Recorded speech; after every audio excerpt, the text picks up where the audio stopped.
La suite des activités du Global Youth Service Day, service communautaire des jeunes, où les jeunes élèves lauréats du programme YES sont rentrés des États-Unis organisent un certain nombre d'activités autour de cette journée. Nous avons d'abord eu à planter les arbres que vous avez ici et à donner aussi des habits, plus de 700 habits à 900 orphelinats et enfants défavorisés samedi le 12.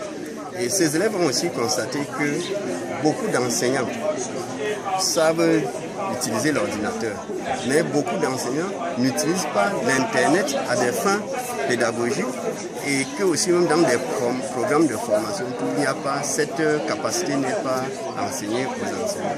C'est pour ça qu'ils ont proposé qu'ils peuvent soutenir l'organisation d'un séminaire qui va amener les enseignants à se former au Project-Based Learning, enseignement par projet, et à améliorer qui permet d'améliorer leur façon d'enseigner, leur façon d'apprendre aussi et de partager leur expérience.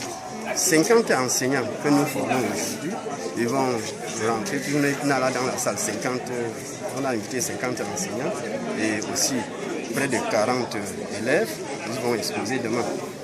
On les a invités là pour que quand ils rentrent, ils vont maintenant faire une certaine réplication.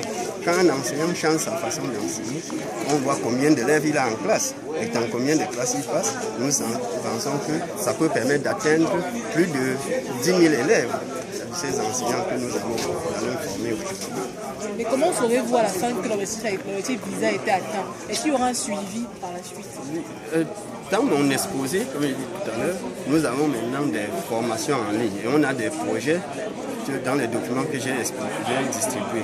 Il y a ces projets en ligne tels que quand un enseignant se connecte, déjà pour se connecter, on va leur montrer tout à l'heure comment c'est fait. Quand tu es Camerounais, même si tu es n'importe où, tu te connectes. Je reçois dans ma boîte un mail qui me permet de valider que tu participes. Donc quand je valide, à l'heure actuelle, la base de données du Cameroun a 180 enseignants. Donc, quand je valide, et chaque fois que tu postes quelque chose, j'ai aussi, ça vient aussi chez moi, j'ai une copie. Donc à ce moment-là, quand je veux parler, puisque cette base, ce n'est pas moi qui suis propriétaire, c'est un États-Unis.